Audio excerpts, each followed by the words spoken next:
Welcome and thank you for joining. My name is Angelica Cardenas and I am a health educator for community health at Atlantic Health System.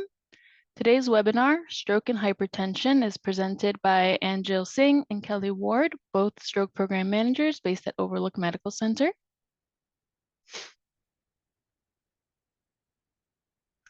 Before we begin, I have a few announcements. This webinar is being recorded and all participants are muted. If you have a question, please use the Q&A for questions or chat for comments. We will try our best to get through all questions at the end of the presentation. Are you or a loved one interested in smoking cessation? Atlantic Health System offers a free quit smoking program. This program includes an individual assessment, free nicotine replacement products, and 6 weekly group meetings to help you quit and stay smoke-free.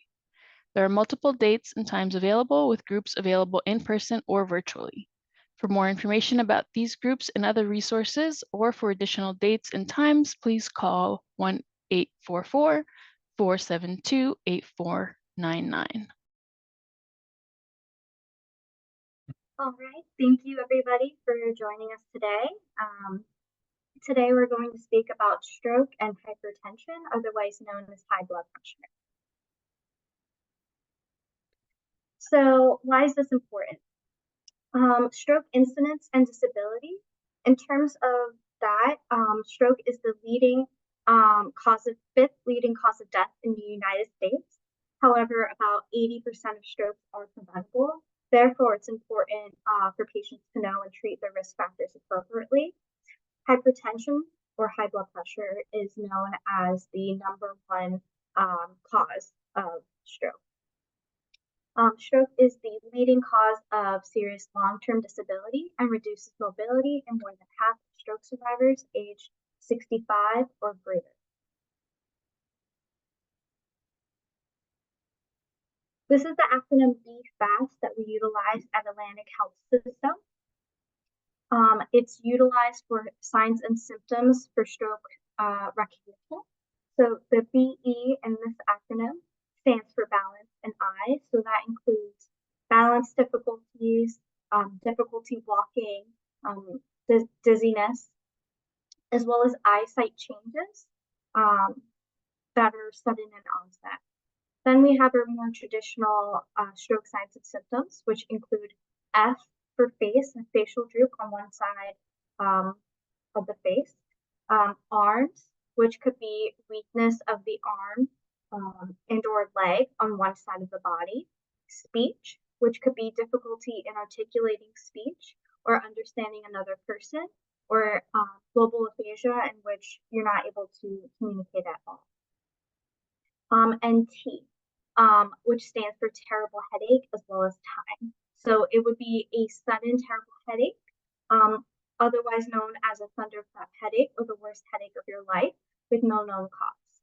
So it's important that if you or someone you know starts experiencing any of these symptoms suddenly, that you know the signs and you call 911, as time is brain. And every minute that an individual is having an acute ischemic stroke, 1.9 million brain cells are actively dying. So we want to make sure we can save as much brain tissue as possible. Here are the less common stroke signs and symptoms, and that can include a change in mentation, altered level of consciousness, respiratory distress or difficulty breathing, difficulties in swallowing, your pupils being unequal in size or reactivity to light, seizure activity, loss of bladder and or bowel control, nausea and or vomiting, that can coincide with that headache with no known cause, or it could just be the headache. So the reason that these less common stroke signs and symptoms do occur is that the location of the stroke, or the origin of the stroke, is in a part of the brain that controls these functions. So there are two types of stroke. The first is called an ischemic stroke. It occurs when there is a blockage to a blood vessel in the brain that causes reduced blood flow. As you can see here, here's the clot and it's blocking blood flow. from advancing further into the arteries. Approximately 87% of all strokes are known as ischemic strokes. And a common cause of the blockage or narrowing of the vessels is atherosclerosis, in which fatty deposits line the vessel walls. So this, coupled with hypertension, can increase the risk of someone having a stroke. So there are two main causes of ischemic strokes. The first is a thrombus, in which a blood clot kind of runs into that fatty plaque and blocks the blood flow completely.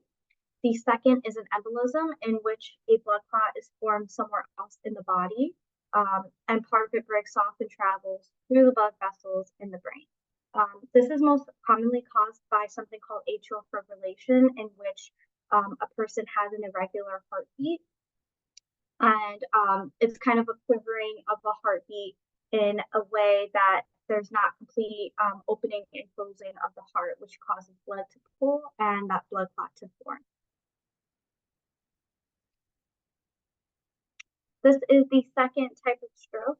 This is a hemorrhagic stroke.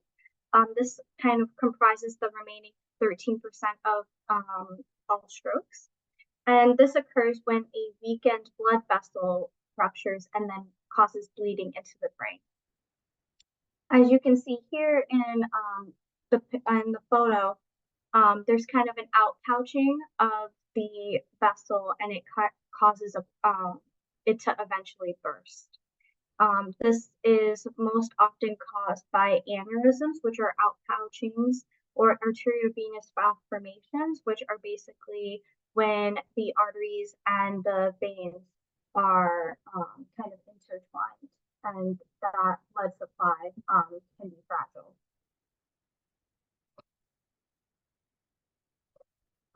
So in terms of hemorrhagic strokes, there are two types. The first is a subarachnoid hemorrhage, and the name for that is based off the area in the brain that it is in the subarachnoid space. That is on the surface of the brain, and the bleed is located between the brain and the skull. The intracerebral hemorrhage is the other type of stroke, of hemorrhagic stroke, and that occurs when a blood vessel bleeds into the deep tissue of the brain. And then we're just going to touch a little bit on TIA. So TIA stands for transient ischemic attack. It's otherwise known as a mini stroke, but it is a warning sign for a real stroke.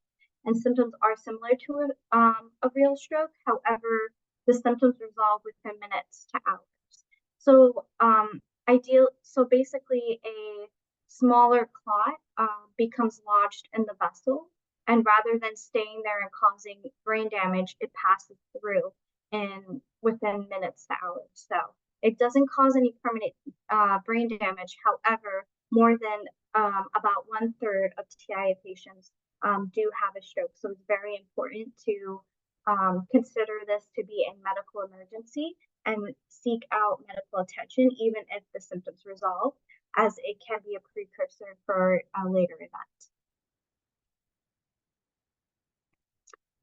Now we're going to speak a little bit on risk factors for stroke. These are your uncontrollable risk factors and non-modifiable ones, so things that we cannot change. And that includes age. Your risk does increase with age gradually. In terms of gender, women are at a greater risk than men, so it's very important for females to be aware of their risk factors, especially. Race and ethnicity, African Americans and Hispanic populations do have a higher risk of stroke than individuals belonging to other ethnicities or races, as well as family history of stroke or TIA, or your own previous history of stroke or TIA are also risk factors. And now we're going to speak a little bit about risk factors for stroke that are treatable and or modifiable. Hypertension is highlighted in red as it is the #1 cause for stroke. So it's very important to know your numbers. We're going to speak about that a little bit later. And make sure that if you are, prescribed blood pressure medication, that you are adherent with taking it. As when during those periods that you may not be taking it and your blood pressure may be elevated, that it would cause an increased risk for stroke during those periods. Atrial fibrillation, which is that quivering of the heart, that irregular heartbeat. Patients or individuals are prescribed medications to kind of either control the rate or decrease the risk of clotting by being put on an anticoagulant. So it's important to remain adherent to those treatment modalities, as non-compliance with taking those medications does increase the risk of having a stroke. Smoking has been linked to an increased risk of stroke. Diabetes, knowing your A1C, your levels that are drawn every 3 months, and making sure that you're working to comply with compliance with any medications or lifestyle habits that you and your doctor may have spoken about. The goal for an A1C is ideally, if you do have diabetes, 7.0 or lower. So it's important that you know your numbers and you're working towards being below that. Obesity has also been linked to a higher risk for stroke. High cholesterol. So ideally, in terms of your cholesterol levels, to have an LDL of 70 or less. If you do have a LDL level that is greater than 70, usually you are prescribed a medication that is called a statin, and it's important to be in compliance with that medication as well, just because it helps prevent those plaques from forming on the sides of the vessels and from narrowing your blood vessels, therefore decreasing your risk of stroke. Coronary artery disease and other heart disease, physical inactivity, as well as diet. We'll speak about that a little bit later, as well as peripheral artery disease.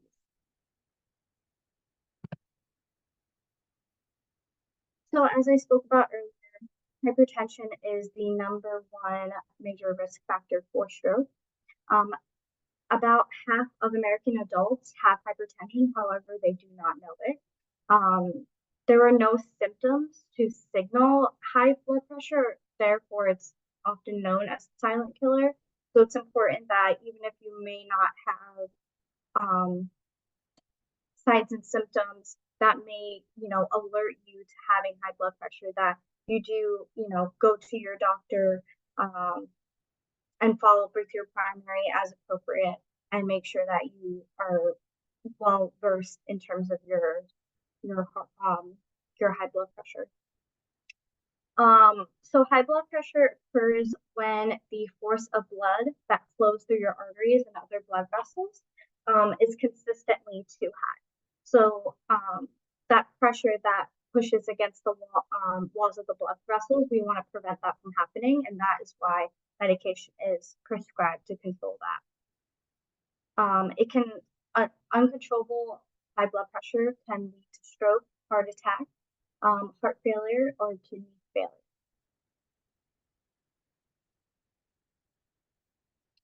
So effects of hypertension includes an increased workload of the heart and blood vessels. It leads to a decreased efficiency, and the force and friction will cause damage to the delicate lining of those blood vessels. And then that will cause atherosclerosis, or those plaque building, to start, and that will eventually lead to heart attack and stroke.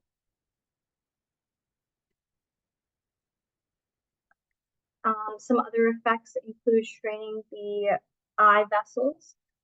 It can lead to thickening and stiffness of the muscular walls of the heart, which can lead to heart failure, as well as causing damage to the kidney arteries, which affects their ability to filter.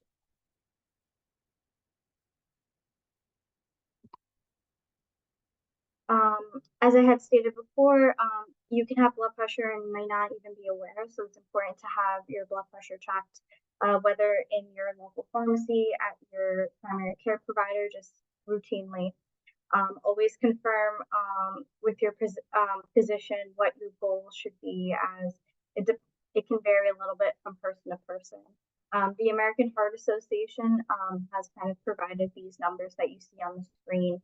Normal is considered 120 over 80 or less for the systolic and diastolic. And then in increments of 10, it's considered increasingly elevated.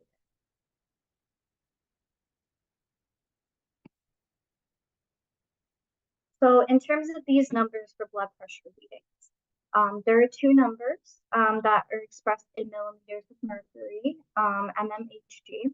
The top number is called a systolic blood pressure.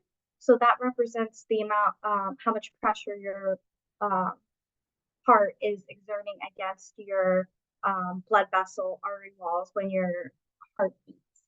The bottom number, otherwise known as diastolic, is the amount of pressure that your blood is exerting against your blood vessel or artery while your heart is at rest when it's completed that heartbeat. In terms of blood pressure monitoring, there are some tips that could be very, very helpful. It's important to be still, as you know, activity can increase your heart rate, your high blood, I'm sorry, can increase your blood pressure right before measuring it. So they recommend no exercise within 30 minutes before measuring your blood pressure, emptying your bladder and ensuring at least 5 minutes of quiet rest. Making sure that you're sitting correctly with your back straight, feet flat on the floor, and your legs not being crossed. Your arm should be supported with your arm at the level of your heart. The bottom of the cup should be directly above the bend of your elbow, and make sure that you measure around the same time every day.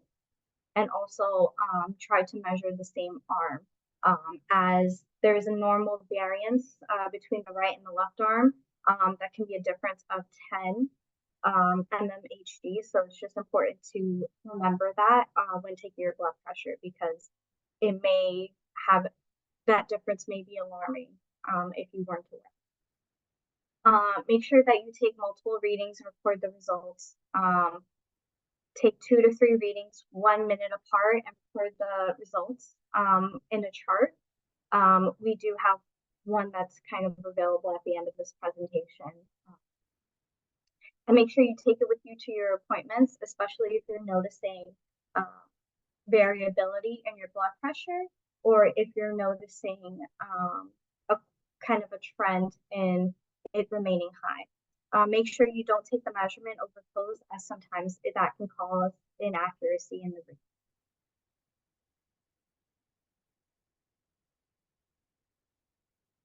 So, as per the American Heart Association, a single high reading is not necessarily an immediate cause for alarm. If you do get a reading that is slightly or moderately high, make sure you take your blood pressure a few more times and consult your healthcare provider to verify whether you should be concerned or if there are any issues with your monitor. If your blood pressure readings suddenly exceed 180 over 120 mmHg, wait 5 minutes and test again. If your readings are still unusually high, make sure you contact a provider immediately, as you can be experiencing a hypertensive crisis.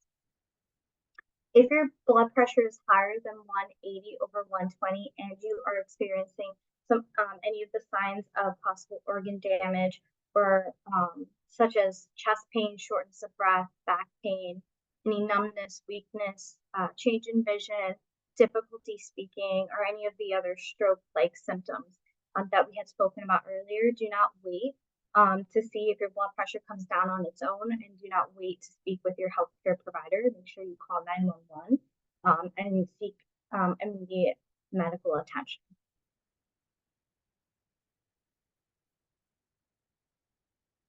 So in terms of blood pressure management, make sure that you work together with your doctor to establish goals. And if you are prescribed medications, make sure you report side effects immediately rather than stopping taking your medication. Make sure you do make sure that you let your doctor know if you start having any side effects, as it can cause issues if your blood pressure is elevated and you are not switched to a different medication.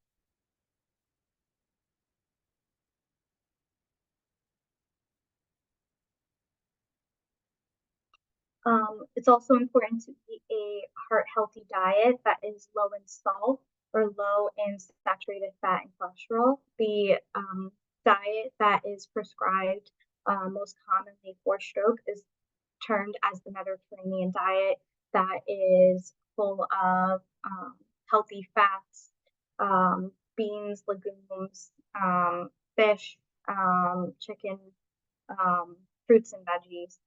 Uh, they also recommend 5 or more fresh vegetables and or fruits per day.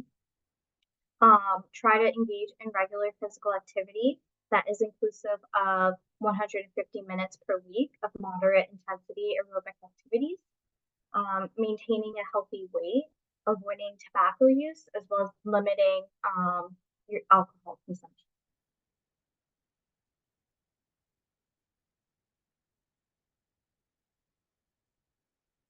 In terms of managing high blood pressure, a lot of the times this can also be caused by increased stress over a long period of time. So it's important to fight stress, and some healthy habits include managing your stress and in order to promote good and mental health and well-being.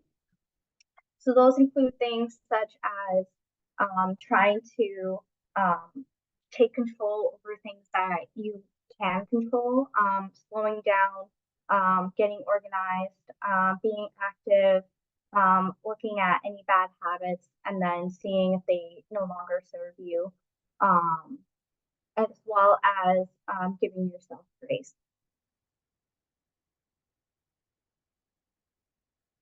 So for medications, it's important to partner with your physician or healthcare provider and discuss all of the medications that you are taking with them, including anything that is a supplement or any kind of herbal medication or supplement that you may be taking, as sometimes these can cause interruptions with blood pressure medications. And your doctor will work with you on this.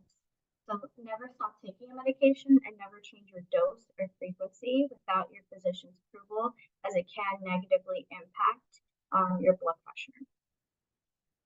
Make sure you follow recommendations carefully, even if it means taking medication every day. It can be tedious, however, it's important that your blood pressure is routinely regulated.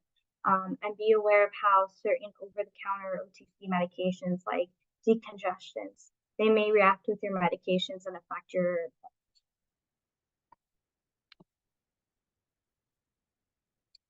In terms of classes of medications, there are a variety of classes, and they all have a different action on the body.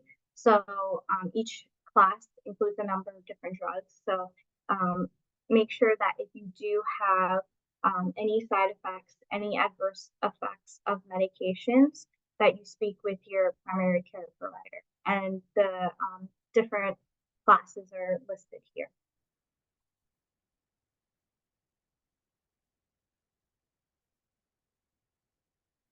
This is one of the resources in terms of a blood pressure log. This is available on the American Heart Association website. It can be very useful. Usually most doctors' offices, they have some form of this, but you can also easily find it on the American Heart Association website and print it out for yourself. And it's important to not only record your number, but also record the exact time that you took your blood pressure, as sometimes it can vary throughout the day, your blood pressure can. And also, your doctor might have to make an alteration in terms of maybe your dose or maybe the time of death. But it's important that you don't make that change yourself, as the your doctor may know what might be uh, best in terms of which medication to change and which direction to go. And then just to recap in terms of the signs and symptoms of stroke, this is the acronym BFAST. If you notice any sudden loss of balance, loss of coordination, severe headache, dizziness, eyesight changes, any loss of vision, double or blurred vision, an uneven smile, facial drooping on one side of the face, arm and or leg weakness, which can be assessed by asking the person to raise both of their arms and see if there is a drift downwards in one arm or if there's weakness.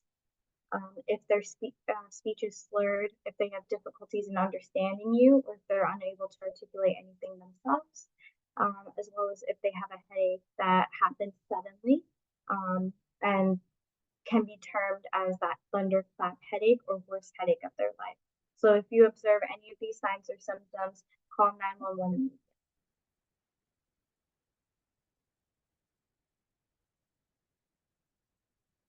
And thank you so much for your time. These are the phone numbers for the stroke programs across the Atlantic Health System for Overlook Medical Center, Morristown Medical Center, Hackettstown, Tilton, and Newton.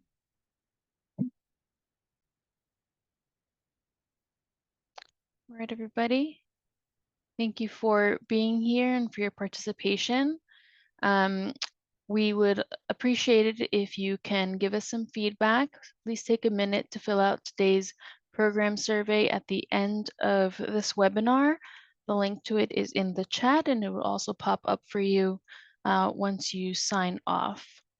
Thank you again to Angel and Kelly for offering their expertise and joining us tonight. If you have additional questions or comments, please do send an email to communityhealth@atlantichealth.org or call 1-844-472-8499. That does conclude our webinar for tonight. Again, thank you everyone for your participation and your excellent questions. Have a good night.